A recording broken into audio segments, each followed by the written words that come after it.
আসসালামু আলাইকুম। বিবেকবান মনুষ্যত্ববান সমাজ গঠনের প্রত্যয় আজকের বিষয় হচ্ছে যে ভাই জুতা পেটা করবেন ওইসব প্রতিবেশীদেরকে।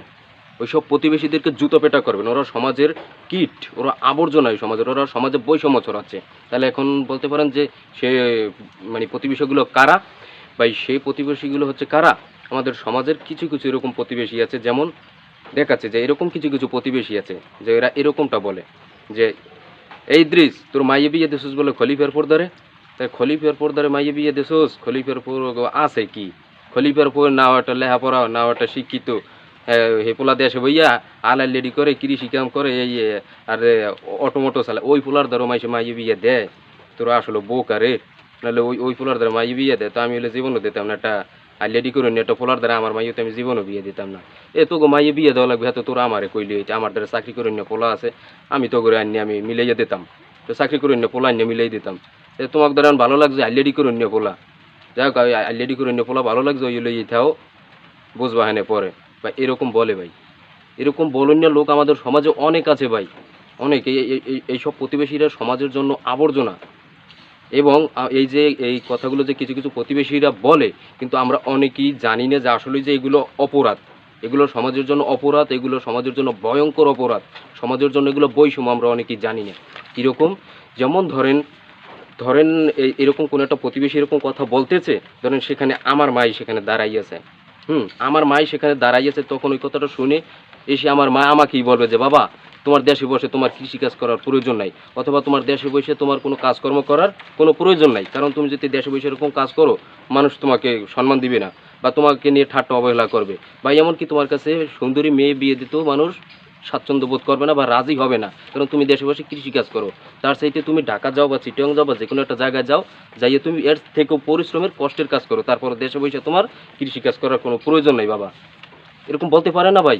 অবশ্যই পারে। তাহলে ধরেন এরকম প্রতিবেশীদের এরকম নোংরা কথাগুলো শোনার পর, এমনকি আমার মাকে, আপনার মা এরকম বলতে পারে, এবং কি কোনো ছেলে পোলাপান পোলাপান যারা আছে, ওরাও যদি এই কথাটা শুনে, তাহলে ওরাও ভাববে না, তাহলে দেশে বসে আমি কোনো কাজ করবো না, করলে তাহলে তো আমারও এরকম মানুষ ঠাট্টা অবহেলা করবে।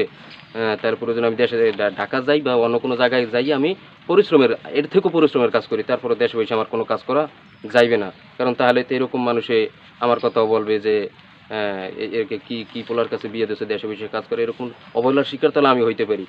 তাহলে এখন আলা ভেবে দেখেন ভাই, এই কথাগুলো যারা বলে তারা সমাজে কত বড় অন্যায় ছড়ায়, তারা কত বড় বৈষম্য ছড়ায়, এবং এই কথাটা সমাজের জন্য কত বড় ভয়ঙ্কর। আর এই কারণেই দেশে বসে যে মানুষ পোলাপানরা এখন একটা কাজ করবে বা যে কোনো একটা উদ্যোগ নেবে বা একটা খামার করবে, একটা ফার্ম করবে, ওইগুলোর উদ্যোগ নেয় না, কারণ দেশে বসে এই সমস্ত করলে মানুষ এখন সম্মান দিতে চায় না। কিসের জন্য দিতে চায় না? এই যে আমাদের সমাজের এই মানুষের এই কোনো বাজে নোংরা চিন্তা চেতনার কারণে।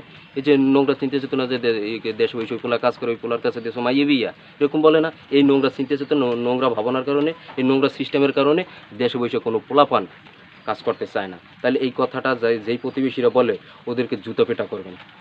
আমার ভিডিও যারা দেখতেছেন ভাই, আপনাদের কাছে অনুরোধ করে বলবো, আপনাদের দেখার চোখে যে কোনো জায়গায় যদি দেখেন যে কোনো প্রতিবেশী এরকম কোনো কথা বলে, যে কৃষক অথবা যে কোনো কর্ম করা লোকদেরকে নিয়ে যদি এরকম ঠাট্টা করে বা অবহেলা করে যদি কোনো কথা বলে, ওদেরকে মুখের উপর যোগ্য জবাব দিয়ে দিবেন। মুখের উপর যোগ্য জবাব দিয়ে দিবেন।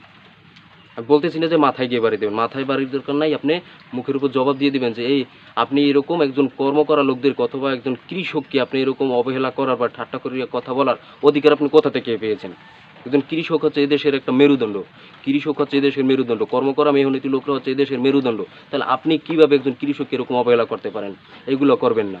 এরকম ভাই মুখের উপর জবাব দিয়ে দেবেন। আপনার এই কথাটা সমাজের জন্য অনেক ভয়ঙ্কর। আপনার এই কথাটা একটা বৈষম্য। এরকম কথা বলা যাবে না, এরকম কথা কখনো বলবেন না। এইরকমভাবে প্রতিবাদ করবেন ভাই। অনুরোধ করে বলবো সকলকে, এভাবে আপনারা একটু প্রতিবাদ করবেন, এবং এরকম বাজে মন মানসিকতা যাদের ভিতরে আছে, যাদের ভিতরে এরকম মন মানসিকতা আছে যে কর্ম করা লোকদেরকে হ্যাঁ খ্যাত মনে হয় বা ঠাট্টা করতে মনে চায়, এরকম যাদের মন মানসিকতা আছে, আপনাদের কাছে অনুরোধ করবো ভাই, এরকম মন মানসিকতা পরিহার করুন ভাই। কর্ম করা লোকরা কিন্তু আপনারা আমার চাইতে অনেক সমাজের জন্য উপকারী, সমাজের জন্য সেবক তারা। কর্ম করা লোকরা হচ্ছে সমাজের সেবক। কৃষকরা হচ্ছে দেশের মেরুদণ্ড। একজন কৃষকের কষ্ট উপার্জিত ফসল খেয়ে, খাবার খেয়ে একজন প্রধানমন্ত্রী, একজন সরকারের রাষ্ট্র পরিচালনা করে। একজন শিক্ষক তার শিক্ষকতা করে। একজন সরকারি চাকরিওয়ালা লোক তার চাকরি করে, তার ডিউটি পালন করে কৃষকের কষ্ট উপার্জিত ফসল খেয়ে। তাহলে কৃষকরা হচ্ছে তো সমাজের মেরুদণ্ড।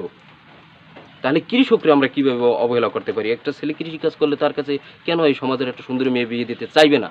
তাহলে এগুলো অন্যায় না? তাহলে ভাই এরকম কথাবার্তা যেখানেই শুনবেন, যেসব প্রতিবেশীদেরকে শুনবেন, ওইসব প্রতিবেশীদেরকে মুখের উপর যোগ্য জবাব দিয়ে দিবেন। তাহলে আমাদের সমাজটা এরকম যদি প্রতিবাদ হয়, তাহলে এরকম অন্যায়গুলো সমাজ থেকে কমে যাবে। সমাজ মনুষ্যত্ববান হবে। মানুষ কর্ম করার আগ্রহ পাবে। শিক্ষিত লোকরাও কৃষিকাজ করার আগ্রহ পাবে। যদি সমাজের মানুষের চিন্তা চেতনা এরকম পজিটিভ হয়ে থাকে। তাহলে ভাই আমার ভিডিও আমি এরকম টাইপের ভিডিও আমি বানাবো সবসময়। এরকম আপনার ওই যে সমাজের রন্ধ্রে রন্ধ্রে যে বৈষম্যগুলো মিশে আছে, যে সমস্ত ছোট ছোট অন্যায় মানুষের ছোট ছোট মনে করে, কিন্তু সেই অন্যায়গুলোর পরিধি অনেক বড়। সেই সব অন্যায় নিয়ে প্রতিদিন আমার ভিডিও এরকম আসবে। এবং যদি আমার ভিডিও, আমার কথাবার্তা ভালো লেগে থাকে, হ্যাঁ, চ্যানেলটা সাবস্ক্রাইব করবেন। সবাই ভালো থাকবেন, সুস্থ থাকবেন। আল্লাহ হাফেজ।